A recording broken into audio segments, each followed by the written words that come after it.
قبر کھودنے کی اپنی سی کوششیں تیز کر دیں۔ میں ہنستا چلا گیا۔ اب میرا انجام یقینی تھا، پہلے سے بھی زیادہ بھیانک انجام۔ کالی لہر والے شیطانی ٹولے کی گرفت سے لے کر زندہ قبر میں دفن ہونے تک کی ہولناکیاں مرحلہ وار جاری تھیں۔ پہلے معمولی سے چوہے نے مجھے تنگ کیا، پھر مردے کھانے والے بجو کی آفت آئی۔ اس سے چھٹکارا پایا تو یہ سوچ کر امید بندھی کہ کالی لہر والے مجھے زندہ قبر میں دفن کر کے سمجھ چکے ہوں گے کہ یہیں ختم ہو جاؤں گا۔ نہ انہیں میری لاش ٹھکانے لگانے کا مسئلہ ہوگا، نہ میرا کوئی سراغ ملے گا۔ اگرچہ مجھ سے یہی کہا گیا تھا کہ وہ میری روح کو غلام بنانا چاہتے تھے، مگر شاید مجھ پر یقینی موت کی دہشت بٹھانے کے لیے ایسا کہا ہوگا، ورنہ وہ خوب جانتے تھے کہ میں آزاد ہونے کے بعد ان کے لیے کیسی کیسی مصیبتیں کھڑی کر سکتا تھا۔ یہ بھی ممکن تھا کہ انہیں مجھ سے نہیں بلکہ فوزیہ اور رحیلہ کو ہی قیدی بنانے سے سروکار ہو۔ بجو سے چھٹکارا پا کر میں نے اطمینان کی سانس لی تھی کہ ایک تو ہوا اور آکسیجن کی آمد و رفت کا سلسلہ بحال ہوا تھا۔ اب میں اپنی سی کوشش کے بعد قبر سے باہر آنے کی جستجو کرتا، مگر اب جو تیسری مصیبت ان خونخوار اور بھوکے آوارہ جانوروں کی آن پڑی تھی، اس نے مجھے زندگی سے ہی مایوس کر دیا تھا۔ مجھ پر دیوانگی اور پاگل پن کا دورہ پڑا تھا۔ حالانکہ میں مضبوط اعصاب کا مالک تھا، لیکن یہ صورتحال میرے لیے بڑی اعصاب شکن تھی۔ بھلا ایک قبر میں لیٹا ہوا مفلوج سا آدمی کر بھی کیا سکتا تھا؟ قبر کی چھت پر ان خونخوار اور بھوکے آوارہ جانوروں کا اب آپس میں لڑنے کا شور ختم ہو چکا تھا، اور وہ مٹی کھودنے میں مصروف ہو گئے تھے۔ انہوں نے شاید اپنی اجتماعی کوشش کے فائدے کو سمجھ لیا تھا کہ قبر سے مل کر ہی تازہ شکار مل سکتا ہے، جو ان سب کے لیے کافی ہوگا۔ وہ اس لیے اپنی لڑائی بھول کر اب قبر کشائی میں مصروف تھے۔ میں اندر لیٹا خدا کو یاد کرتا رہا، مردہ آنکھوں سے قبر کی سرہانے والی چھت پر بنے سوراخ کو بڑا ہوتا دیکھتا رہا۔ کرچی اور کھدی ہوئی مٹی میرے چہرے پر گر رہی تھی، اور میں نے ذرا سرک کر منہ بچا رکھا تھا۔ مقدور بھر کوشش سے میں نے اپنے دونوں ہاتھ سینے پر رکھ لیے تھے کہ مایوسی گناہ ہے، مرنے سے پہلے بقا کی کوشش تو کرنا ہی تھی۔ سوراخ کشادہ ہو گیا، بلکہ یوں لگا جیسے قبر ہی پھٹنے لگی ہو۔ ایسا محسوس ہوا جیسے میرے نامہ اعمال میں یہی لکھا تھا۔ خون آلود تھوتنوں میں اب مٹی بھی لگی نظر آنے لگی۔ دو مہیب تھوتنے اندر داخل ہوئے، ان سے گراہٹیں ابھرنے لگی تھیں، اور وہ اپنی چنی چنی آنکھوں سے مجھے گھورنے لگے۔ ان کے تھوتنوں سے حیوانی بھبکارے میرے چہرے پر پڑے اور میرا جی الٹنے لگا۔ یہ کوئی آوارہ گیدڑ تھے۔ بھوک اور بے بس پڑے شکار کی مسرت نے انہیں خونخوار بنا ڈالا تھا۔ میں اپنی سی کوشش سے تھوڑا پیچھے سرک گیا، مگر کب تک؟ قبر کی سرہانے والی چھت کمزور ہو کر گرنے لگی تھی۔ تقدیر حرکت میں آ چکی تھی۔ اس کا ادراک تو مجھے بعد میں ہوا کہ جسے ہم مصیبت سمجھے ہوئے ہوتے ہیں، وہ در حقیقت راہ نجات کا ذریعہ بنتی ہے، کیونکہ اس وقت چھت گری تو دفتن ہی عجیب سی آواز باہر ابھری۔ میں ابھی اندازہ بھی نہیں کر پایا تھا کہ یہ کیسی آواز تھی، جیسے مان ہی زٹا زٹ سونٹے مارنے اور ساتھ ہی گیدڑوں کے چیخنے چلانے کی آوازیں ابھرتی رہیں۔ بھاگو بدبختو، مردے کو بھی نہیں چھوڑتے، دفع ہو جاؤ۔ باہر کوسنے دیتی آواز نے جیسے یکدم میرے اندر چھائی تمام مایوسیوں کی تاریکیاں جھٹک دیں۔ مردودو، میرے خصم کی قبر میں اب رکھا ہی کیا ہوگا؟ ری چمبیلی، اس مردودے موٹے بگیاڑ کو رکھ کے سونٹا دے، یہ بار بار قبر کی طرف آ رہا ہے۔ ایک بوڑھی ضعیف آواز کوسنے دیتی میری ٹھٹکی ہوئی سماعتوں سے ٹکرائی۔ میرا دل ان کوسنوں پر مسرت سے بری طرح دھڑکے جا رہا تھا۔ یہ کوئی ماں بیٹی تھیں، جو حسن اتفاق سے رات کے اس پہر ادھر نہ جانے کیا کرنے نکل آئی تھیں، اور میری نجات کا ذریعہ بن رہی تھیں۔ لیکن نہیں، یہی تو تقدیر ہے، کس ذریعے سے مدد کرتی ہے کچھ پتہ نہیں چلتا۔ اماں، یہ موٹا لوفر کچھ ڈھیٹ قسم کا گیدڑ لگتا ہے، دیکھ کیسے گھور رہا ہے، یہ مجھ پر حملہ نہ کر دے۔ لڑکی کی آواز ابھری۔ اندازہ ہوا کہ یہ ایک نوعمر لڑکی تھی، اور اس متوقع بوڑھی خاتون کی بیٹی ہی ہوگی۔ مردود، تجھے دیکھتی ہوں۔ بڑھیا دلیر تھی، وہ شاید کوئی مضبوط سوٹا لے کر اس لوفر گیدڑ کی طرف دوڑی تھی۔ پھر سوٹا پھینکنے کی آواز آئی اور ساتھ ہی گیدڑ کے چلا کر بھاگنے کی۔ ان کڑے اور کٹھن حالات میں بھی مجھے ہنسی آ گئی۔ دونوں ماں بیٹیاں میری نجات دہندہ بنی ہوئی تھیں۔ نہ جانے انہیں یہ معلوم بھی تھا یا نہیں کہ اس قبر میں ایک زندہ آدمی بے یار و مددگار بھی پڑا ہے۔ جیسا کہ بڑھیا کی ابتدا میں بڑبڑاہٹ سے مجھے پتہ چلا کہ یہ قبر اس کے خصم کی تھی، ایک بات البتہ مجھے ضرور عجیب سی لگی تھی۔ ان ماں بیٹی کے لب و لہجے کچھ عجیب سے تھے، وہ جملے اور الفاظ کھینچ کھینچ کر ادا کر رہی تھیں، یوں لگتا تھا جیسے میں کسی غیر مانوس سرزمین میں پہنچا دیا گیا ہوں، مگر کہاں، اس کا بھلا قبر میں لیٹے زندہ مردے کو کیا پتہ ہوتا۔ تاہم یہی کیا کم تھا کہ میں ان کی زبان سمجھ رہا تھا، خواہ ٹوٹی پھوٹی سہی۔ گیدڑ شاید بھاگ چکے تھے، اب میں یہی دعائیں مانگنے لگا کہ یہ دونوں ماں بیٹی اس قبر کی طرف بھی متوجہ ہوں تاکہ مجھے باہر نکال سکیں۔ خود میں نے آواز لگائی، بہت کمزور اور نکاہت بھری ہلکی آواز میرے حلق سے برآمد ہوئی تھی، وہ نہیں سن سکتی تھیں۔ اماں، بابو کی قبر ٹھیک کرنا پڑے گی، ان گیدڑوں نے ساری کھود ڈالی ہے، لڑکی نے کہا، اور میرے اندر مسرت کا جگنو سا چمکا۔ بابو، شاید اس نے اپنے برسوں پہلے مرے باپ کو ہی کہا تھا، چلا پھر میری مدد کر، اوپر مٹی ڈال دیتے ہیں۔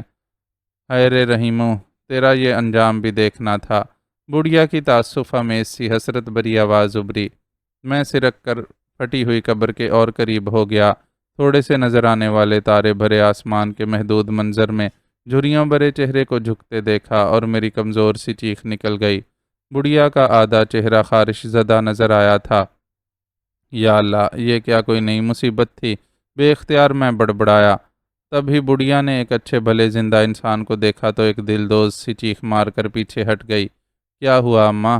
نوعمر لڑکی نے چلا کر کہا۔ چمبیلی، وہ اندر زندہ لاش پڑی ہے، بالکل تازہ۔ بڑھیا کی خوف سے لرزتی آواز آئی۔ اماں، کہیں بابو تو زندہ نہیں ہو گیا؟ لڑکی نے ماں کی بات کو شاید مذاق میں لیا تھا۔ مجھے نکالو، میں لاش نہیں ہوں۔ میرے اندر جتنی طاقت تھی اسے بروئے کار لاتے ہوئے میں نے چلا کر کہنے کی کوشش کی، مگر انہیں ابھی تک میری بازگشت سنائی نہیں دی تھی۔ میں دیکھتی ہوں، لڑکی بولی، پھر ایک سانولا اور تیکھے نکوش والا پرکشش چہرہ پھٹی ہوئی قبر پر ابھرا۔ میں نے سر ہلایا اور مدد کے لیے پکارا۔ چمبیلی نام کی وہ لڑکی بھی ڈر کر پیچھے ہو گئی۔ ذرا دیر بعد ڈرتے ڈرتے دونوں ماں بیٹیوں کے چہروں نے اندر جھانکا۔ میں نے زور زور سے سر ہلانے کی کوشش کی مگر تھوڑا ہی حرکت کر پایا۔ ان دونوں کے لیے یہی کافی تھا۔ اماں، لگتا ہے کسی نے اسے زندہ بابو کی قبر میں دفن کر دیا ہے۔ چمبیلی ماں سے بولی۔ ہاں ہاں، ایسا ہی ہے، تم ٹھیک کہہ رہی ہو، میں نے کہنا چاہا، نہ جانے انہوں نے سنا بھی کہ نہیں، یہ کچھ بول بھی رہا ہے۔ بڑھیا بولی۔ پھر ان دونوں نے ڈرتے ڈرتے ہی سہی مجھے قبر سے باہر نکال لیا۔ باہر آتے ہی مجھ پر ٹھنڈ کا احساس ہونے لگا۔ ان دونوں نے بھی گرم چادریں ڈال رکھی تھیں۔ نہ جانے میں کہاں اور کون سی سرزمین پر تھا۔ تو کون ہے؟ بڑھیا نے پوچھا۔ میں لمبے لمبے سانس لے کر اپنا نظام تنفس درست کرنے لگا، پھر انہیں پکارا۔ شکر تھا کہ دونوں ماں بیٹیاں میرے بہت قریب جھک کر میری بات سننے کی کوشش کرنے لگیں۔ تب میں نے مختصر ترین جملوں میں ان سے کہا کہ میرے کسی دشمن نے مجھے ناکارہ کر کے اس طرح زندہ دفن کر دیا ہے، خدا کے لیے میری مدد کرو، وغیرہ۔ بالآخر دونوں نے میری مدد کی ٹھان لی اور مجھے سہارا دیا۔ بڑھیا کے آدھے چہرے پر شاید کوڑ گرا تھا، لیکن اس وقت وہ مجھے بہت ہی اچھا اور پیارا اور مہربان لگا۔ میں ان دونوں مہربان ماں بیٹیوں کے سہارے بمشکل کھڑا تو ہو گیا، مگر میرے قدم میرا ساتھ نہ دیتے ہوئے لڑکھڑانے لگے۔ اسے کہیں سندور میں تھوتھا تو ملا کر نہیں پلا دیا؟ بڑھیا بڑبڑائی۔ وہ مجھے دیہات کی ایک گھاگ اور تجربہ کار عورت محسوس ہوئی۔ ہاں ماں، اس بیچارے پر تو پورا فالج گرا ہے۔ ہائے، کتنا خوبصورت اور تگڑا نوجوان ہے، اور ظالموں نے یہ حالت کر دی اس کی۔ لڑکی چمبیلی بولی۔ انہیں مجھ سے ہمدردی ہونے لگی تھی اور وہ میری مدد کی ٹھان چکی تھیں۔ بے اختیار میرے دل سے اللہ کا شکر ادا کرنے کی صدا ابری۔ بہرکیف دونوں نے مجھے سہارا دے رکھا تھا اور آہستہ آہستہ مجھے چلانے کی کوشش بھی کرتی رہیں۔ میں اب گرد و پیش کا جائزہ بھی لینے لگا۔ میں نے دیکھا ہر سو چٹکی ہوئی چاندنی میں ٹھٹھرتی ہوئی رات اپنے پورے جوبن پر تھی۔ معزز ناظرین و سامعین، لائک، کمنٹس اور شیئر ضرور کریں، شکریہ۔